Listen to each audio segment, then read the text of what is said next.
Hi welcome back to Usha's little world YouTube channel. ಇವತ್ತು ತುಂಬ ಸಿಂಪಲ್ಲಾಗಿ ಈಸಿಯಾಗಿ ಮಸಾಲೆ ಏನು ರುಬ್ಬದೆ ಬೆಂಡೆಕಾಯಿ ಸಾಂಬಾರು ಯಾವ ರೀತಿ ಮಾಡೋದು ಅಂತ ನಾನು ತೋರಿಸ್ತಾ ಇದ್ದೀನಿ. ಬನ್ನಿ ನೋಡೋಣ. ಮೊದಲು ಏನೇನೆಲ್ಲ ಇಂಗ್ರೀಡಿಯೆಂಟ್ಸ್ ಬೇಕೋ ಅದೆಲ್ಲ ರೆಡಿ ಮಾಡಿ ಇಟ್ಕೊಂಡಿದ್ದೀನಿ. ಮತ್ತು ಬೆಂಡೆಕಾಯಿನೂ ಕೂಡ ಫ್ರೈ ಮಾಡಿ ಇಟ್ಕೊಂಡಿದ್ದೀನಿ. ಮೊದಲಿಗೆ ಒಂದು ಕುಕ್ಕರ್ಗೆ ತೊಗರಿಬೇಳೆನ ಹಾಕಿ ವಾಶ್ ಮಾಡಿಕೊಂಡು ಅದಕ್ಕೆ 1-3 ಟೊಮೆಟೊ, ಬೆಳ್ಳುಳ್ಳಿ, ಈರುಳ್ಳಿ, ರುಚಿಗೆ ತಕ್ಕಷ್ಟು ಉಪ್ಪು, ಅದಕ್ಕೆ ಬೇಕಾಗಿರೋಷ್ಟು ನೀರನ್ನು ಆ್ಯಡ್ ಮಾಡಿಕೊಂಡು ಮತ್ತು 1/2 ಸ್ಪೂನಷ್ಟು ಆಯಿಲ್ ಹಾಕ್ಕೊಂಡು ಕುಕ್ಕರ್ ಲಿಡ್ನ ಕ್ಲೋಸ್ ಮಾಡಿ 4 to 5 ವಿಷಲ್ ಕೂಗಿಸ್ಕೊತಾ ಇದ್ದೀನಿ. ಕೂಗಿಸ್ಕೊಂಡಿರೋ ಅಂಥ ಬೇಳೆ, ಟೊಮೆಟೊ ಎಲ್ಲ ತಣ್ಣಗಾದ್ಮೇಲೆ ಅದನ್ನು ಈ ಥರ ಚೆನ್ನಾಗಿ ಸ್ಮ್ಯಾಶ್ ಮಾಡ್ಕೋಬೇಕಾಗುತ್ತೆ. ಸ್ಮ್ಯಾಶ್ ಮಾಡಿಕೊಂಡು ಈ ಥರ ಒಂದು ಪ್ಯಾನ್ ಇಟ್ಕೊಂಡು ಒಗ್ಗರಣೆಗೆ ಸ್ವಲ್ಪ ಆಯಿಲ್ ಹಾಕ್ಕೊಂಡು ಸಾಸಿವೆ, ಜೀರಿಗೆ, ಸ್ವಲ್ಪ ಇಂಗು ಮತ್ತು ಒಂದು ಕಟ್ ಮಾಡಿರೋ ಈರುಳ್ಳಿನ ಹಾಕ್ಕೊಂಡಿದ್ದೀನಿ. ಈರುಳ್ಳಿ ಎಲ್ಲ ಫ್ರೈ ಆದಮೇಲೆ ಹುರಿದಿಟ್ಟಿದ್ದಂಥ ಬೆಂಡೆಕಾಯಿನ ಸೇರಿಸ್ಕೊಂಡು 1 ಸ್ಪೂನಷ್ಟು ಸಾಂಬಾರು ಪುಡಿ ಮತ್ತು 1 ಸ್ಪೂನ್ ಖಾರದ ಪುಡಿನ ಹಾಕ್ಕೊಂಡು ಫ್ರೈ ಮಾಡ್ಕೋತಾ ಇದ್ದೀನಿ.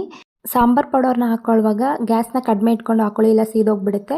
ಇವಾಗ ಸ್ಮ್ಯಾಶ್ ಮಾಡಿದಂಥ ಬೇಳೆ ಎಲ್ಲ ಹಾಕ್ಕೊಂಡು ಕನ್ಸಿಸ್ಟೆನ್ಸಿ ಎಷ್ಟು ಬೇಕೋ ಅಷ್ಟು ನೀರನ್ನು ಆ್ಯಡ್ ಮಾಡಿಕೊಂಡು ಈ ಥರ ಚೆನ್ನಾಗಿ ಕುದಿಸ್ಕೊತಾ ಇದ್ದೀನಿ. ಅದು ಒಂದು ಕುದಿ ಬರೋವರೆಗೂ ಕುದಿಸಿದ್ರೆ ಸಾಕು. ಲಾಸ್ಟಲ್ಲಿ ಸ್ವಲ್ಪ ಕೊತ್ತಂಬರಿ ಸೊಪ್ಪನ್ನ ಆ್ಯಡ್ ಮಾಡಿ ಗ್ಯಾಸ್ನ ಆಫ್ ಮಾಡಿಕೊಂಡೆ.